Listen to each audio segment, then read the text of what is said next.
Hello and welcome to this week's IG Live. Today we are going to be focusing on a picture book about biracial children. It's this cute little book called Alexa, What Color Are You? Which any biracial or multiracial child will tell you is a question they get a lot, and usually from very early on. And so we are going to be talking to the author, Hartman, and she's going to be telling us all about what inspired the book, her own experiences that inspired the book, and why it's so important to talk to kids about this from an early age. Hello, welcome. Hi, how are Good, you? how are you doing? Good, good. Thanks for having me. Well, so good to talk with you. Why don't we just jump right in? You can introduce yourself and then tell us, what was your journey to becoming an author? Yeah, thanks so much for having me. So my name's Dr. Kimberly Ortiz. And the journey, I can just kind of dive right in. You talked about, my book, that it's a book about multiracial, multicultural kids. And really the journey was, to put it briefly, was really finding that there wasn't much out there. There was kind of a gap in the books and the literature. And I thought that this was a really important topic to be covered, and something that is, both personal and professional experience with. And, when going to look at children's book and literature out there, really wasn't out there. And so now it's, becoming more popular in children's literature. But at the time I wrote the book, I really didn't find any other books like it. So that's really what prompted me to do it. And I'm also interested in the journey you took to deciding to write this book. It wasn't like you were thinking of, oh, I want to write a children's book. What should I write it about? It's really the opposite, that you were looking for something because of your own background and your professional background. And I should mention before we go further, because I think it's you bring such a unique perspective to it, because you're a doctor of psychology, you're a licensed marriage and family therapist, so you know how meaningful a book like this is. That was the approach that was what you brought to writing this book. And like you said, it does seem to be a gap in the literature. I mean, as far as children's books. For sure. And yeah, I think that is important to put out there, is that I'm not an author. I wasn't an author. I had no really intention of writing a book. Really until after I wrote my dissertation, which is the biggest book hopefully I'll ever write, was a research study on biracial identity formulation. And so I really went the opposite way. I did all this research on multiracialism, biracial, race, the whole topic, and really found that there was a commonality in the biracial experience. And so that's actually where this started. And then it led me into the thing that I really found was that the majority of people were really not talked about growing up. They talked about their identity too, especially even by their own parents. It wasn't a topic that was talked about. So when I found that out and realized that wasn't just that was a common experience of multicultural, multiracial people, I thought, my gosh, I have to start talking to kids about this as soon as possible. This can't be something that teenager, your young adult is trying to figure out how they identify themselves. This should be something talked about as soon as we talk about any other thing of identity to children. And so, oh yes, you have brown hair, you have blue eyes, you have, it's something that goes with them when they go through. So to me, it was really, like you said, the opposite, where I kind of found this, it wasn't just a gap in literature, it was a gap in a real understanding and conversation that was really lacking in our world for multiracial people. So kind of went the opposite way, then thinking this needs to be talked about much earlier. Let me write a children's book to address it. And I should mention, for those that haven't read it, it's a very sweet story, and it is for very young children. I mean, it's a pretty simple story. It's somebody on a first day of school. So this is something you can use with very young children to talk about. But I wanted to go back a little bit, and because you're such a great resource, because you have done all of this research on the topic.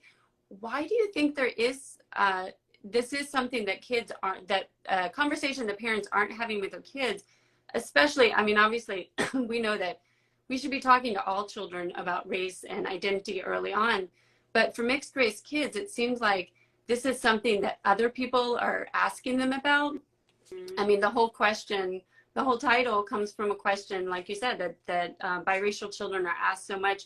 So it seems strange that parents were not really equipping kids on how to respond to that and how to have this positive identity in the face of getting all these questions. Yeah, and I think when I think of the reason, if there's one thing that I mean, there's a lot of reasons. I think the easy answer is I think people are very uncomfortable talking.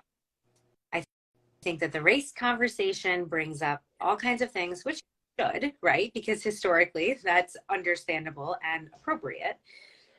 But I mean, this is something that kids still experience, right? So it's like to have this topic that's so heavy, there's so many different, pieces to it. There's oppression and privilege.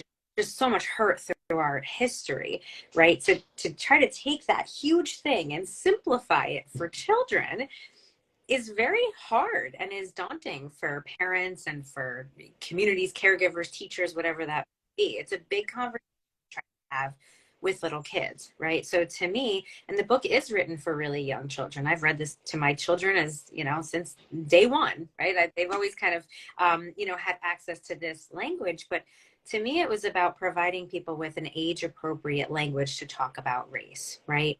Knowing that you don't have to take on the whole thing, right? You don't have to, there's different levels and layers of understanding of race and oppression and how that's played out in our world.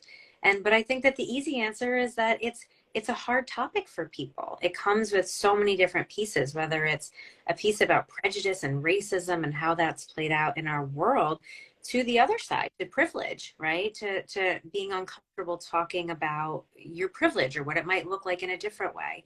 And so I think that a conversation I just had recently is about color blindness, where I think instead of talking just directly about race, especially when I was a kid, and I think it still kind of continues on, the nicer way to put it was, oh, we don't see color. We don't, and I can't tell you how many times I've heard throughout my life of, we don't see color, we just see you, or we just see people, and we just see, which, and I think I'm being a little mocking, but the truth is that's, I think people are well-intentioned potentially when they're using that, but I think that really misses, and it really does a disservice to the rest of the world that, race doesn't need to be something that isn't seen, right? Our skin color, who we are, our phenotype is not something that should be so, looked at in a negative way that it's not even seen, right? To me, that feels kind of counterproductive to what people are trying to get at there.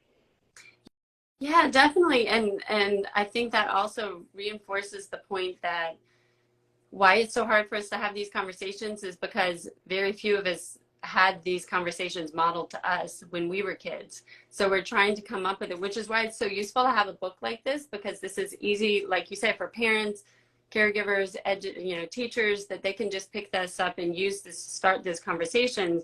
And the other thing that I think is so neat about your book is it really reinforces your point about why color blindness doesn't work, because this is all about a little girl who loves colors, like Yes. kids do. That's one of the first things they learn to recognize is their colors, and we are teaching them about colors when they go to school and even before they go to school. Right.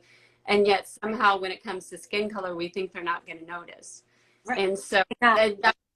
yeah, and it also makes it really neat for how to have the conversation. I mean, you're totally, I love that perspective, because we don't ignore color in any other avenue of the world, right? And that's why, I mean, to me, the book, it's a colorful book, and I wanted it to be colorful and vibrant. I love the illustrations and I love the colors in the book, because we live in a colorful world, and that's okay, right? I want that to be embraced. And it is interesting where I've never heard anyone shy away from saying oh, I have brown eyes, right? Nobody is that's not nobody reacts in that way to eyes or hair color, or I'm you're wearing red lipstick, that's, we don't treat color that way in any other area but skin color, and I think that really does a service to people, because people exist in this world with all different skin colors, and instead of that being hidden, it should be embraced and it should be seen. And just a part of normal life, which I think that if we took away some of the stigma about talking about it, I think that it could reduce that anxiety around talking about race, all these heavy conversations to like, this is just who we are and this is okay. Like, let's embrace this and be okay with these conversations. And something I found was interesting because, like you mentioned, a lot of us struggle with knowing what's appropriate at different ages. If we want to take on one, we're not sure how to have these conversations, and we're not sure how much to give them at different ages. And so, something you do in the book is you keep it very simple. It's just about colors. It's, and for those that haven't read it, the little girl has a black father and a white mother, and they kind of talk about that and how she's mixed. But it's very simple. And yet one thing you do is you do introduce the vocabulary that she's biracial. So why was it important? So you're just kind of starting to plant the seeds. Mm-hmm. Why is it important to give her kind of that language and to start to have that as like an identity for herself? Yeah, I wanted it to be, and I wanted it to be simple. I wanted it to be direct, and I wanted them to say like, I'm black, I'm white. Like I wanted it to just be out there because I felt like even other books I've read, even books around like mixed kids or mixed, families, they kind of still dance around the topic I have found. I actually was reading one with my kids the other night and, I don't want to, it's an adorable book, but they like use different colors to try to like talk about the combination of colors, which I think is really important and helpful, but maybe not like it's still not giving kids language, right? It's still not being direct enough to say I'm this and this, and that means maybe that I'm biracial or I'm mixed or I'm multiracial. Giving language to things I think is really powerful because what I've seen is that often kids or even adults in the mixed communities don't know exactly how they identify. They don't know language that they would like to use, or I mean, and the language shifts, right? It's a journey. Our identity constantly is a fluid thing. It was important for me to just be really direct about it, and provide some language with, okay, you can identify as biracial, or you can identify how you feel comfortable identifying. But these are some words that you can use, and to have the language, I think is important and powerful. And I think that with that language gives people, more opportunity and more vocabulary, choose how they identify and talk about it more openly in a, non difficult way for them. And it seems to me like it would help reduce anxiety for the child to have an answer because, as you show in the book, this is a question they get very early on. What color are you? What are you? And then they can think about it ahead of time in a loving space with their parents or a teacher, and so they can kind of come up with what they have a ready answer instead of being kind of caught off guard as Right. because they're so young, they don't necessarily have a good answer just off the top of their heads. I think happens more often than we realize. I think that more kids don't have an answer and they usually just are like, I don't know, or maybe this or maybe that, or maybe they throw something out there, or, I think it's really important to give kids some words that they can use because we do get asked those questions, in my own experience, like I was asked questions about, how I identify very young. And I remember having no idea what to tell people. And, and then, I would say this or say that. And, or sometimes I'd just be like, I'm not sure. Like, I don't know. Like it was confusing, and you don't want kids to be confused about their identity, who they are. You want them to be able to embrace it and feel good about it. Yeah, that's wonderful. And can you tell us, since you're talking about your own experience, if you feel comfortable, I noticed that your dedication of the book was to your parents. So can you tell us a little bit about their... Yeah, for sure. So my father is Puerto Rican Catholic and my mother is Eastern European and Jewish. And so, I consider myself like a multicultural person. There's a lot of different pieces in that mix and a lot of different identities and, family dynamics and all that stuff. And so, for me growing up, like my parents' relationship was not supported. It was not supported by my mother's parents. They were not okay with it. They did not, you know, attend the wedding. It was a really like hurtful experience for my parents. And, you know, my parents were very in love. And they're still together today. They have a great marriage. And, you know, it was really looked down upon that my mom was married my father because he was Puerto Rican. And then there was also like the Jewish piece where my grandfather experienced all kinds of, you know, issues being Jewish, and he was in the service, and that was a big issue for them. And so, you know, there was a lot of different pieces. And growing up, I knew that there was this disconnect in my family. It was like, you know, grandparents on one side, dad on the other, and it was not mixed together in that way. You know, and so I knew from a really young age that there was this disconnect in my family and a real lack of acceptance of the, you know, interracial union of my parents. And so when you know that, and that's part of your story, and then the next question is like what that means for me and my sister, right, as the children of this union that was not supported and not, you know, condoned. And so growing up, like, there was this disconnect, and it was hurtful to me, and it was hard to, you know, there was a long time where I was like, I think I'm just Puerto Rican, you know, and I would not even almost want to identify with the other side because there was like the hurt there. And then there's, you know, the religion piece that came into it for me also, which was complicated because I was raised Catholic. But you know how well people know Judaism, if your mother is Jewish, you are Jewish by Jewish law. So I can't tell you how many people in my life have told me, no, but you're Jewish. And I'm like, okay, I'm Jewish, but I'm also Catholic. And like, it's kind of a complicated piece. And this happened all growing up, right? I would see my cousins and they'd be like, you're Jewish. And I was like, am I? No, I don't think I am though. And like, it was, you know, kind of always this piece of trying to figure out like which area I fit in and which made sense and which was really me. And, you know, knowing what my parents went through in their marriage, it's really hurtful to know that people have those views, and not just people, your own family. Like, you know, and that's a big part of this, and that people need to understand about growing up, you know, being multiracial or multicultural. It's not always like the world outside. Sometimes it's like from within. It's, you know, your own family members seeing you certain ways, or identifying you certain ways, or having judgment about you. And so it was, you know, kind of always a part of my life. And good, right up until it became something that I really wanted to study more about and kind of see. You know, before that, I mean, I'm not sure I even knew any other people that were multiracial or multicultural. So I was kind of on an island with my sister, you know, not really having that.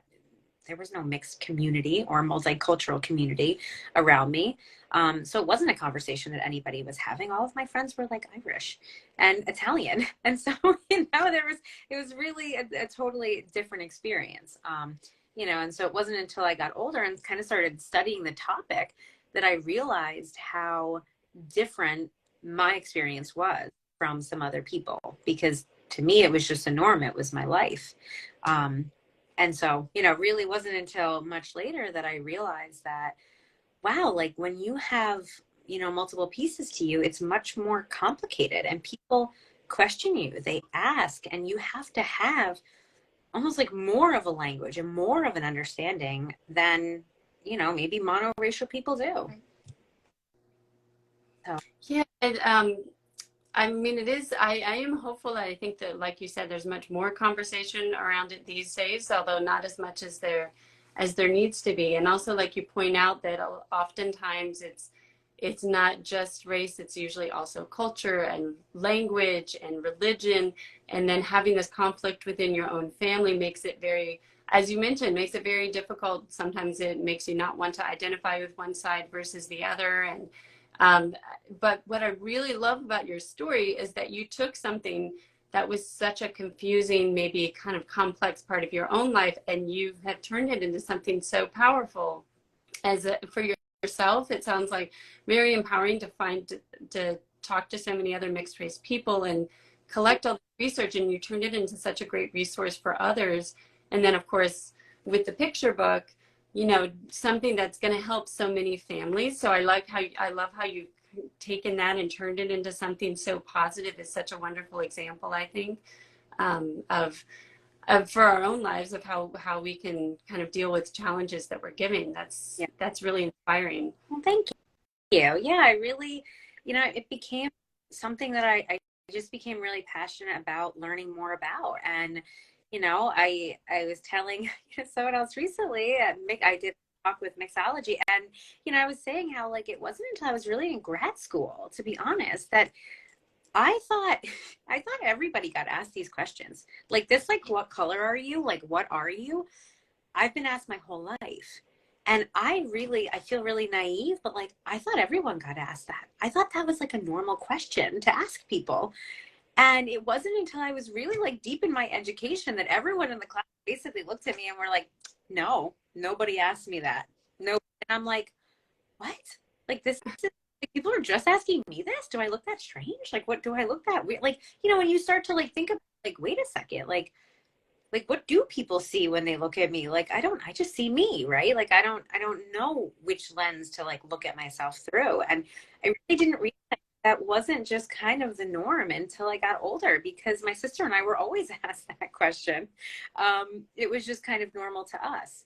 And so, I think that, and there's some experiences with that were, I wouldn't say like there's always like a huge negative emotion tied to it, but like I remember being asked questions about, I remember being at Girl Scout camp when I was a little kid, and someone asked me if my dad worked in a kitchen, and I was like, oh, like no, no, my dad doesn't work here. And he was like, but I thought that was your dad.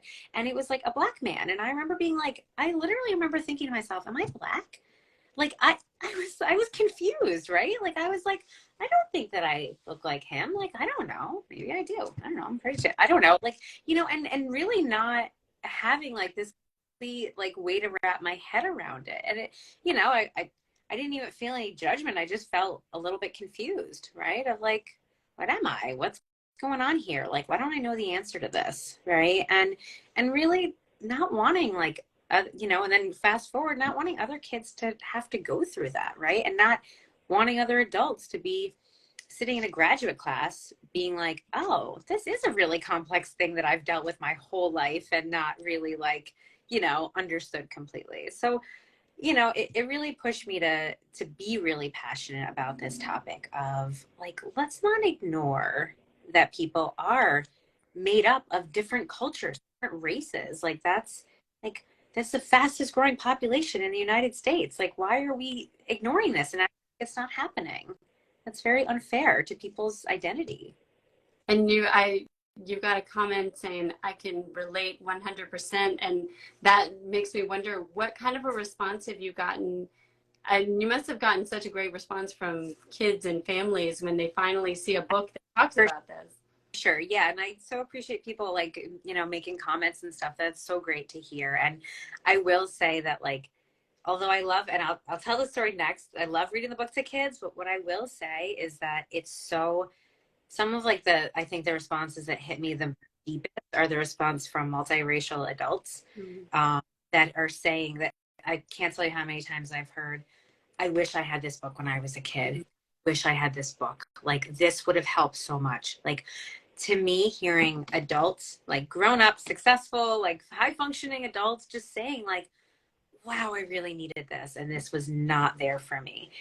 This conversation just didn't exist. And I'm so glad that it's existing now and that this has to be put out there. And so those are some of my favorite comments. And I get that from really like multiracial adults a lot. Kids love this book. They love the colors. They love like what adults that are uncomfortable about talking about things don't realize that it's the adult hang up. Yeah, it's our, as adults, we are taught to have these hang-ups. Kids do not have these hang-ups. Kids do not struggle to talk about their colors. When you start talking to kids about what they look like and what their family looks like, they light up. They love talking about this. And it is the adults in the room that sit there and go, oh no, she said white, she said black, oh no. And I've had that reaction where the adults are literally like looking away, cringing, and the kids are like, I want to talk about my colors. I want to talk about my colors, because they don't have, and hopefully let's keep, it's like they don't have the whole like social construct of all the struggles around talking about color. But like they love this topic. They love talking about themselves and their families. That's like their favorite thing to talk about. And so kids love hearing about this. You know, when I'm reading the book and I'm talking about different colors and different things, like I have so many kids wanting to participate and share like what their family looks like. And, you know, and I always say like I have a daughter that looks more like me, and I have a husband's mini me that she's got blonde hair and blue eyes. And she, you know, and I've had reactions to that, right? Where people are like, that's your daughter? And, you know, and she looks really different than my other daughter. And so, you know, having these conversations, and we talk about it a lot in my family, and in both ways. Like I've had my daughter say like, but I want to look more, I want to look like you. Wait, why don't I have the same like hair or eyes as you? And it's like, this is something that kids do think about. They want to identify. They want to know, like we all want to feel like we belong. We want to understand ourselves. So it's just important to have these conversations. And the truth is like kids love talking about this stuff. Like they are super on board. The only pushback I've ever gotten is from adults that it makes them uncomfortable. That's very telling. And I love that and maybe this is a good note to end on, that you bring up that idea of belonging. And I think that's why it's so important to have a book like this, because it helps biracial, multiracial kids feel like they belong. You know, that there are other kids that are like them, other families that are like theirs. And so that is such a beautiful gift to give people. And thank you for coming and sharing your insights. This is such an interesting interview. I love getting to talk to you. And for those who haven't checked it out, you really should go find Alexa. What color are you? Thank you so much for having me. It was great talking to you. Thanks, everybody. All right, bye.